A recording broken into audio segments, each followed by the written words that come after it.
News, views, voices of the global Indian community. India abroad. US-India partnership crucial to counter China, says CNAS fellow Lisa Curtis. Curtis highlighted key milestones in the relationship, particularly during Trump administration, such as India's access to advanced military technologies, including armed drones, and the strengthening of trust between the two nations. Well, I think we have a lot of data points to go by from the first Trump administration and what he did, particularly on the U.S.-India relationship. I think we clearly saw an elevation of the U.S.-India relationship during that time period, both because of the importance of India, because of its role in dealing with challenges from China, and also because there was a certain respect and personal connection between President Trump and Prime Minister Modi. And we could see that during the event when Prime Minister Modi addressed 50,000 Indian Americans at the Astrodome in Houston. We saw that when President Trump addressed 100,000 Indians in Ahmedabad, in the stadium in Ahmedabad.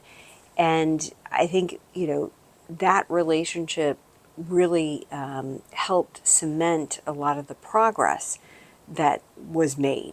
There were technology controls lifted on India. India gained access to armed drone technology, for example. Now it's buying 31 Sea Guardian Predators.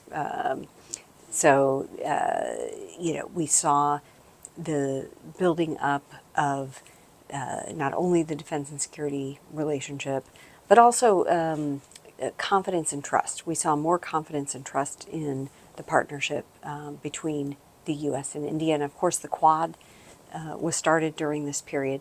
So I think that President Trump will pick up where he left off with India. He clearly has good feelings, goodwill toward India. And I really see this as an opportunity to just continue building the relationship and really solidifying that partnership. Well, I think it was a very good relationship. There were a couple of bumps in the road, and this was mainly when President Trump would tweet about the Indian tariffs. And he really wanted American companies to have more access to the Indian market. So he would often, before a meeting, would tweet out something. It was almost a negotiating tactic, I think, that he was doing. And he did this with many countries. But I think that did cause some irritation in the relationship. I don't think these incidents, these tweeting incidents about Indian tariffs overwhelmed the broader relationship. But they certainly, that was Trump's style. And, we could probably expect, similar things to happen in the future as well. But, I think everybody's more prepared for Trump's style and his negotiation style, his very, transactional approach, trying to get a good deal for the American people. Now, we've seen that in action, so I think we know to expect some of that. But still, you could sense the respect that each leader held for the other, and that they were sensitive about the core national security interests of the other. And that really, I think, helped the relationship to weather, some of these irritants, trade or otherwise, that happened. So I think, the relationship was more one of mutual respect and understanding. Two great leaders leading two great democracies. And this is really what formed the foundation for their strong relationship. Well, really the priority needs to be on the security partnership. This is an area where both sides' interests converge, right? Both the United States and India have a lot of concerns when it comes to China, competition with China, when it comes to technology and China's attempts to dominate the technology markets and China's efforts to be the hegemon in Asia. Neither India nor the United States want that to happen.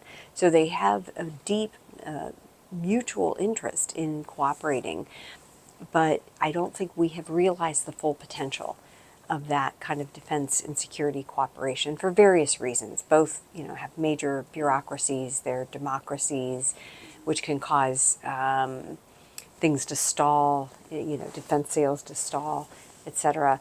So I think that that would be my hope, is that there is a particular focus on really solidifying the defense and security relationship. We'll never be an alliance. I'm not saying that, but maybe everything just short of an alliance, that there would be really serious cooperation in a way that they're both deterring China, that the cooperation deters China, but also prepares both countries in the event that there is some kind of crisis or conflict, whether it be in the Taiwan Strait, the South China Sea, or another flare-up on the India-China border.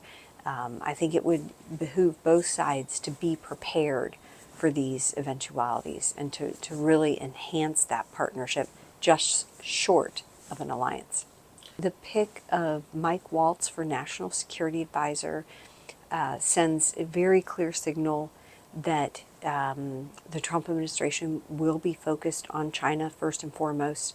Mike Waltz has been a leader on addressing the China challenge, and so that will definitely, I think, frame the approach. But also, Congressman Waltz has been a major supporter of the U.S.-India relationship because he sees the logic of the U.S. and India cooperating toward the same goal of effectively dealing with competition from China.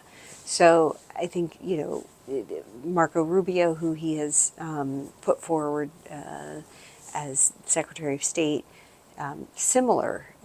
Marco Rubio has also really focused on China, spent a lot of his time as senator dealing with China and the challenges in the Indo-Pacific. So I see that these two leaders would work hand in hand toward mutual foreign policy and national security goals. And I think it bodes very well for Trump's approach to critical national security and foreign policy issues. It really inspires a lot of confidence that these issues will be dealt with in a very serious way. In the past, we've had incidents. 2005, there was a major attack on a political rally. I think it was a rally that Sheikh Hasina was holding at the time. She was in the opposition.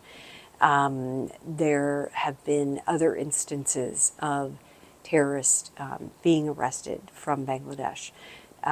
You have the incidents of the assassinations of liberal bloggers by extremists, which was very worrying. So because of this past history of having problems with extremism and terrorism, there is concern now with the changes that are happening that you could see these elements again coming into the political scene.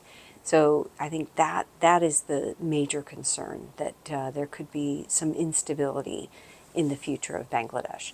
Like I said, I think people want to be hopeful that democracy will be strengthened, but at the same time, there is concern. So we just have to watch very closely what's happening, and the U.S. Should not take its eye off of Bangladesh, because we know from past experience that there can be some major problems